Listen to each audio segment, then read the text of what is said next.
I wanted to touch upon magical haystacks and, maybe think about some cooking box prep overall. So I was on vacation. I kind of thought was thinking about what can, we benefit from console and kind of doing some videos and prep work on, that might help some people out. And I figured, cooking boxes as a whole would be, and the preparation for those would be decent. So for those of you who don't know what cooking boxes are, we're going to get group, the new Imperial cooking box is probably when we get Manos, and was it late August or early September timeframe, which is like since we've had the blue gear for about a month or so now, maybe a little less. Um, so you can make, the important thing about it is you can make, 150, 200 mil a day silver from cooking boxes, and that's going to reinvigorate the gathering and the whole cooking market in general, from byproducts to a bunch of other stuff. So with that, I figured, hey, like some of the ingredients could be, topics. So we got the magic haystacks, and we got these about 3 weeks ago, maybe.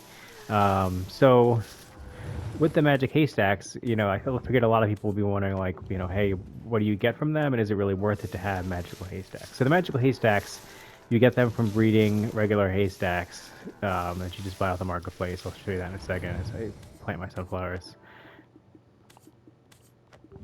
So you just go, just like you do regular seeds. So you just do, you play these blue ones, you breed them, and then you get gold haystacks, the magic ones. And these, put two of these in a farm. They take up 5 spots each, and when you do that, you can have, you get about 1,000 milk on a full 10 slot, 100 CP farm. Um, you can see here, when you gather some of these, you get like 80 to 100 milk. It can double proc to be like 150, but on average, you're looking at like 80 to 100 per cow, and you get, I would call it trivial amounts of beef and oxide, to the point where I would consider it not even getting them. But in terms of is it worth it for these magical haystacks, I personally think it's worth it if you are time crunched. You can do these every 5 hours or so, and you can get about 5,000 milk a day. Assuming my math is right there, maybe so about 5,000. We'll call it 4 to 5,000. Um, and what that is it's going to let you accumulate. You got 2 months left, so it's going to let you accumulate a lot of milk.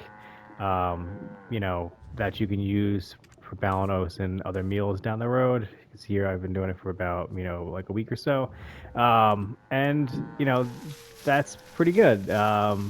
However, the opportunity cost is there's other ways to get milk, and you can get milk, by gathering the cows, by cooking and turning in witches. And then there's a CP daily and Caltheon that you can do too that can get you milk. So with other ways to get milk, I personally find it probably better to do, um, magic seeds maybe on the hot peppers or the peppers, and use your farms for those if you don't have a stockpile already. And the reason behind that is because like I kind of stockpiled a little bit of everything, just in preparation, and I'll probably go back to maybe some of the hot peppers soon.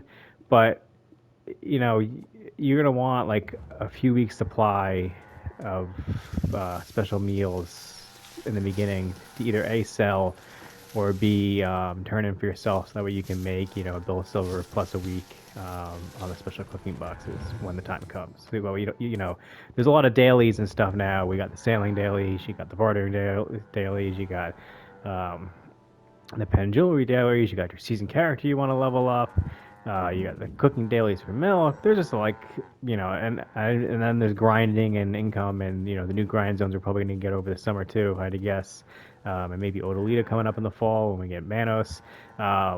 So that's why I think it's might be worth the milk having it here, so that way you can save time, so you don't have to go spend energy or run around and do other stuff. That way you can just gather milk. But I personally, right now, I'm doing a little bit of milk, and I got my sunflowers going, and I'm still boxing sunflowers, which is about like, I don't know, maybe like 80 mil a day, roughly. And here I got like, these are worth like 65, 70,000 a pop, so that's like 450 mil, 500 mil or so. once I move them over. So I'm still boxing, a little bit of sunflowers and just kind of sending them over. But it's kind of you're going to need a lot of milk, and the cows is a good way to, in a week you're looking at 50 mil a day worth of milk. That's partly also you can buy the milk off the market. So if you're really worried about your milk, you could always sell the horse fodder and buy the milk, and then that way you're getting crops instead. So that's kind of an option out there. Because right now you get like 50 mil of milk a day, and you could dry that into cheese and sell it. Maybe like make a little bit of extra if you're looking for just silver. But I think it's more for the purpose of stockpiling milk for the cooking boxes. It's pretty good. In like 2 minutes, you can run through the whole slot farms, and if you do it like me, you can have, maybe I'll do some like hot peppers, and then keep some cows. So I got a little bit of horse fodder, a little bit of milk, and then or sunflowers and some other stuff. So that way, you got some milk production going on, because you're gonna need a lot of it. And the market's probably gonna be sold out at some when the cooking boxes first Shopify, I guess. So that's just food for thought. I'll probably do a few more on the freaking rant.